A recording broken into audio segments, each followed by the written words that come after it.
We are back on Inside Politics. Our guest today, Chip Saltzman, former Republican State Party Chair and also a noted Republican consultant. Chip, the presidential the ratings for the programs of both conventions were down from 4 years ago, and the Republicans were down pretty significantly from the Democrats. Is that a bad sign for your ticket, that the public's not even tuning in to hear what you have to say? About 25% different, 25% less viewers during prime time. I think some of that has to do with the fact that the Democrats, they didn't know exactly what they were going to do. They tuned in. Democrat convention was kind of stale, kind of boring, in my opinion. I think they probably said, I'm not going to watch the next week. And I think I asked a few people this week, I said, do you plan on watching the convention, yes or no? And the ones that said no, I was surprised. A lot of people said, I like the pageantry. I like the balloon drops. I like all the excitement that goes on to the convention. And I'm just not going to watch this year. In the days of technology, can you actually go out and find out who in what states, particularly the battleground states, are watching the convention, so therefore you could tailor the message, or more importantly, reach out to them after the convention is over to do follow-up? Yeah, there's actually, especially with the digital and the folks with satellites, you have addressable satellite information that you go right after them. Especially on social media, you can do that, target the folks that have been watching online, watching for different venues, whether it's YouTube or different things that are catching up onto it. So there'll be some real targeted activity, not only to the bases of each party, but to those swing voters that tuned in either by satellite or did they do it in social media. Both parties look for some kind of bounce for their candidates coming out of the conventions. Bounces are not a big deal anymore. Don't seem to be materializing the last couple of cycles, maybe because the country's so polarized, so few people left to make up their minds. But that being the case, what kind of bounce does this president need coming out, because he's behind in the polls? Yeah, I think it's interesting. So just at the end of the Democrat convention, we saw a Rasmussen poll that showed the race basically a dead heat. Now, there were other races that showed it outside the margin. Polling is very tough right now, but I think what we need to see from the president is just all the polls kind of ticking in the right direction. And we've seen that in the last 7 days. I think we obviously have the conventions are now over.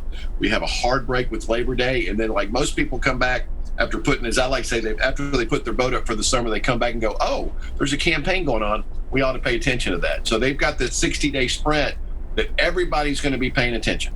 But I think as long as he continues to close like he's done in the 7 days, he's going to have a great chance in November. But doesn't it really mean that it's going to be different, because you don't campaign the way they used to campaign? They used to barnstorm across states and have rallies and do things like that. They won't be able to do that this time. So what's the campaign going to look like between now and Labor Day, and particularly after Labor Day, before we get to the debates?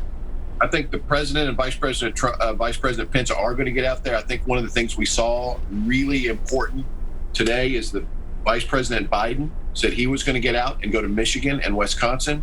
Those are battleground states. I think what you're seeing is the basement strategy not working, and that Vice President Biden's actually going to have to go out and campaign.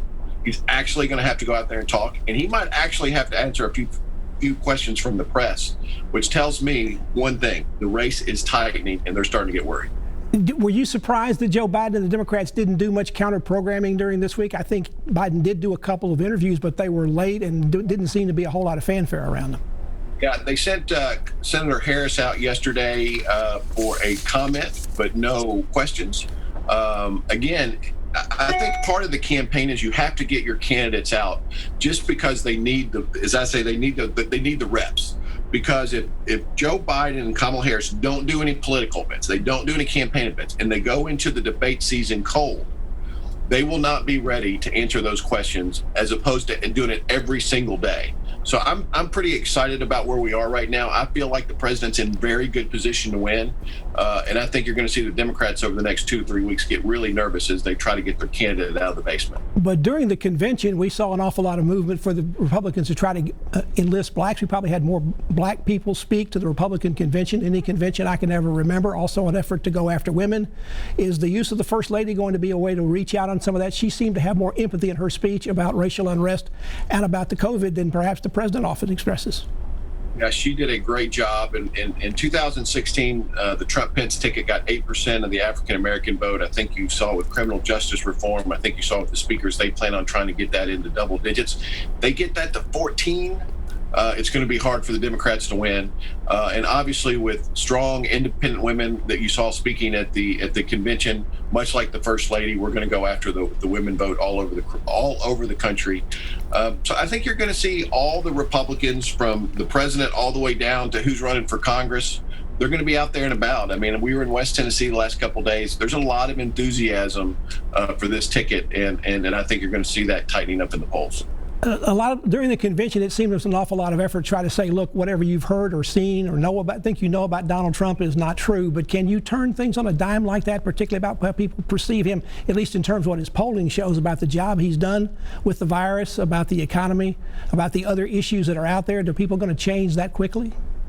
Yeah, it's interesting to say that. So don't forget, Pat, you and I are just barely old enough to remember George Herbert Walker Bush in '88 coming out of the convention and 17 points down to Mike Dukakis, who was the governor of Massachusetts. That race was over. Democrats were getting ready to move into the White House. And then what happened is they started just having a plan. They started working it. Everybody thought George Herbert Walker Bush was a wimp. That was the deal, right?